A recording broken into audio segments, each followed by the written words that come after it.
and welcome to Frankie Presents Frank's Fun with Frank and Friends, a fundraiser for the Southeast PRT team. This is Frank, I'm Dawn, and today we're going to look at puppy push-ups as a trick for the novice trick dog title.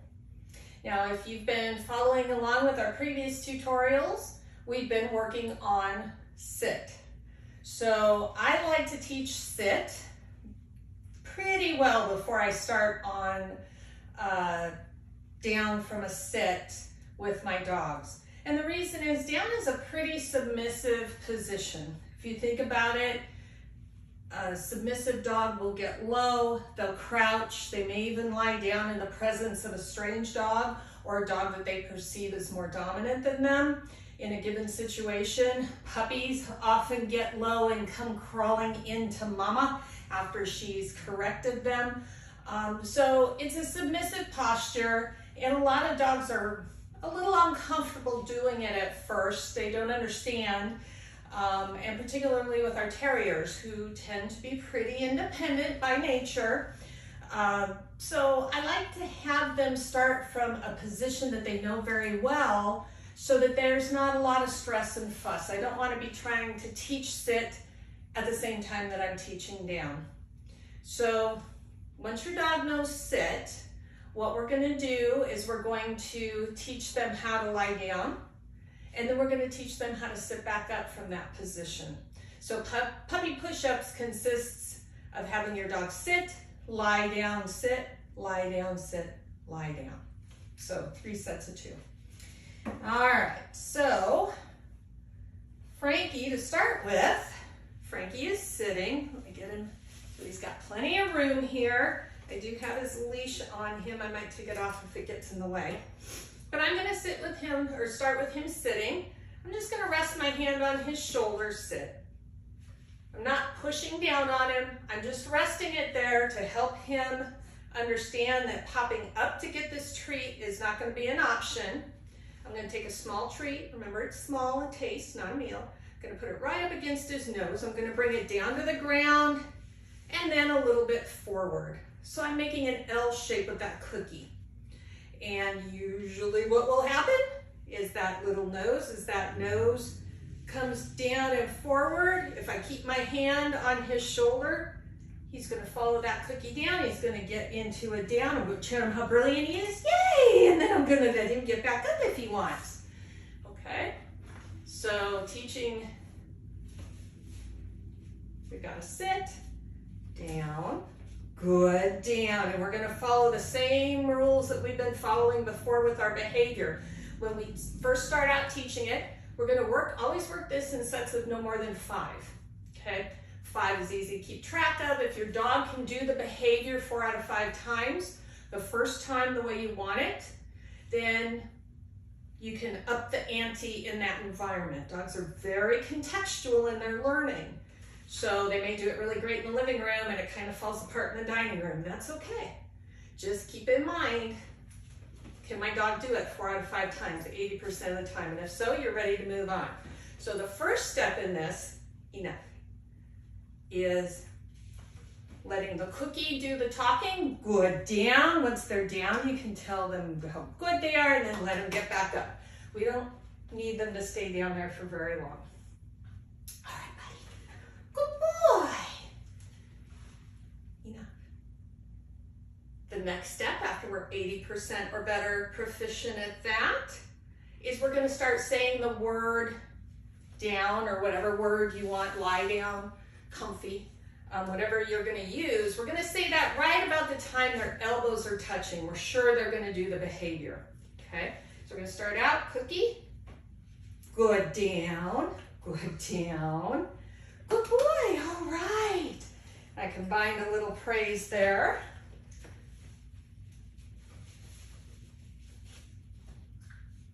Down, good, down, good, down. Yay, good boy. Again, I'm not pushing, I'm not fighting. If I push down, his natural instinct is going to be to brace against that and push back up. And of course, that's absolute opposite of what we want.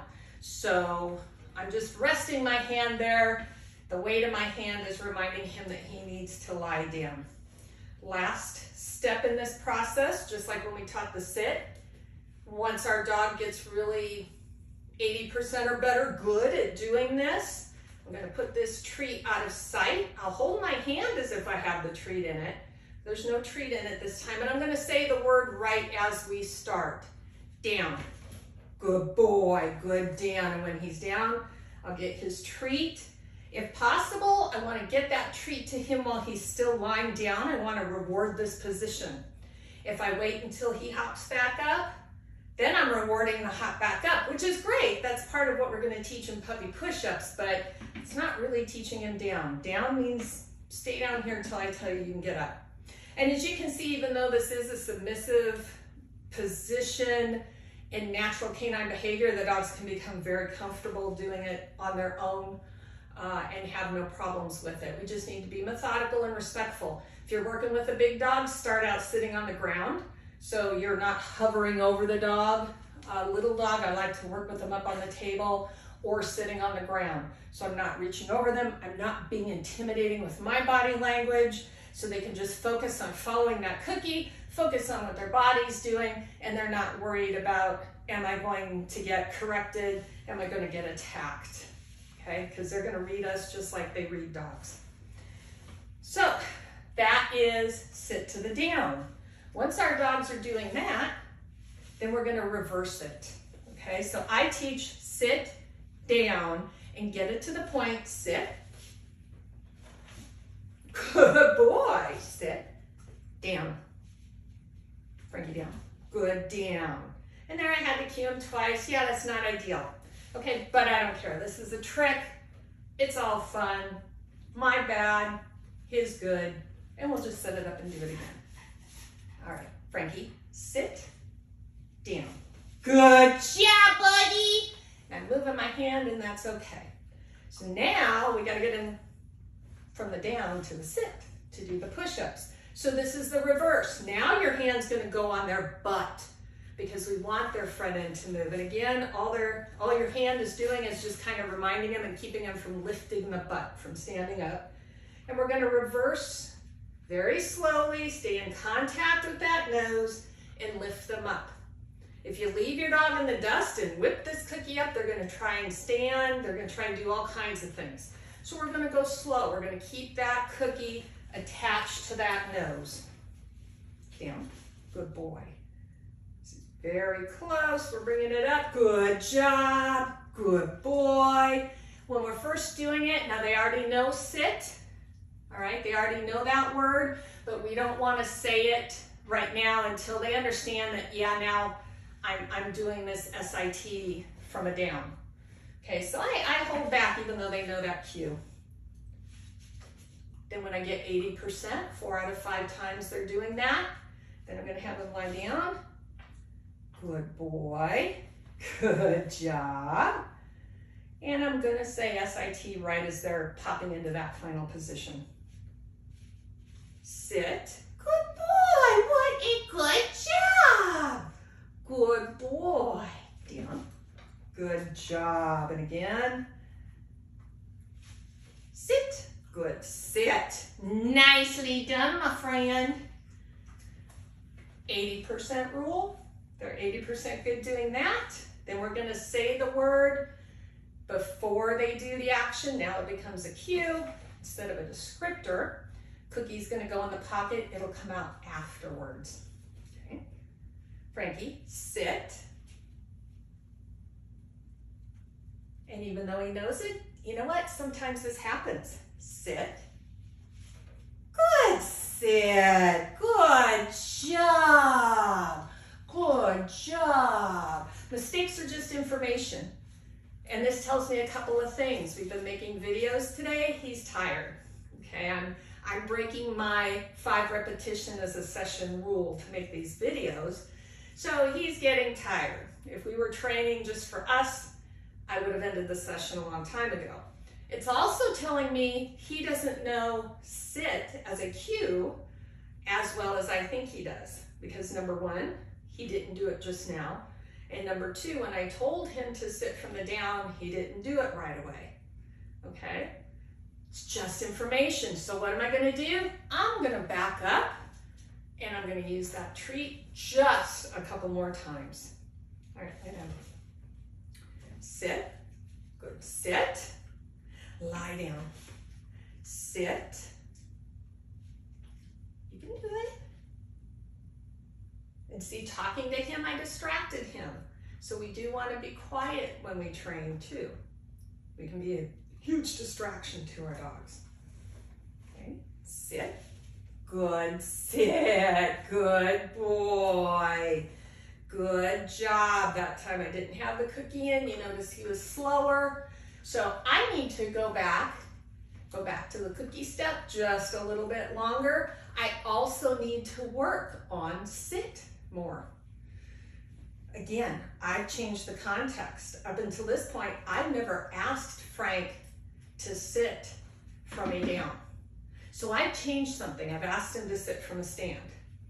And he's not 100% sure that, is that really what I'm supposed to be doing? Because right now in our training for other sports, we haven't emphasized that particular pairing of behaviors yet. And that's okay. We're going to get there. Just don't be surprised. That is totally normal. And if you accept it as normal and accept that every dog has things that's going to catch on like that, and then some of them, they're going to take, seems like forever to get, and you just go slow, do your 5 repetitions. If it's a disaster, 1 or 2 times they can get it out of 5, go back a step, maybe even 2 steps in the process. Stick there a few more times before you try to make it harder again. And even if they can do 4 out of 5 times, remember that rule, the dog does it the first time we ask them, in the way that we want them to, okay? We can assume, and these are all assumptions on our part, that the dog has learned to do that behavior on that cue in that environment. So you always need to look around and ask yourself, have I changed something? Do I normally train out on my back patio and today I'm trying to do this in the living room? If that's the case, you may see that your dog doesn't do as well. Or maybe they do better because it's so distracting outside. When they're brought inside, nothing going on, they're fine. Or maybe you tried to sneak in a training session when your other dogs are running around loose in the area. And all of a sudden your dog's like, no, I cannot do this. Well, if you normally put up your other dogs so the dog you're working with can focus, and now there's dogs running loose, you're going to probably have a change in behavior because the dog hasn't learned yet to do this behavior even in the presence of his pack mates, okay? Dogs are just very, very contextual. So we always need to keep that in mind. But that's all we need to do for the puppy push-ups. So in the end, and because he's showing me the sit behavior right now in here is not super strong, I'm going to use a cookie, but I'll show you the final product. Would be sit, down, sit, down, sit, down. Good boy, good job. You're so strong doing those puppy push-ups. And this is also a great conditioning exercise to teach your dogs, period. There's a number of them, teaching them to lie down and stand up, go down, stand, is really, really good. And sit, stand works the back end. This works more the front end and core. So these are really good conditioning exercises, quick and easy. Once your dog knows them, you can have them run through a few repetitions. Also a great little piece of a warm-up if you do agility or fast cat or really any sport. Give them a chance to start warming up their muscles, thinking about all the parts of their body. So tricks can be very useful beyond just the novice trick dog title. And they're also a lot of fun. And remember, if your dogs don't do it when you want to show off to your friends, unless you've shown off in front of your friends before, you've changed the context. And so your dog may forget. So don't get worried. Help them through, help them be successful, impress your friends. Once your dog gets this, don't forget you can start making your videos at any point. They can be individual videos, each trick as you go, or if you'd like, do all your tricks, get through all the training, and then just do one single video of all of them. Either way is fine. There's going to be a post on Facebook pinned to the top with all the details, where to submit your payment, where to submit your videos for evaluation. And remember, $10, full $10 of that evaluation fee goes straight to the Southeast PRT team for them to help support the Perry, Georgia, Parson, and Russell specialties, and also contribute to other specialties throughout the country. We will accept any breed or mixed breed. We don't care. We just want to see some fun. Sit. Good. Sit down. Good. Down. Sit. Good. Sit down. Oh, lovely. Sit. Down. Beautiful.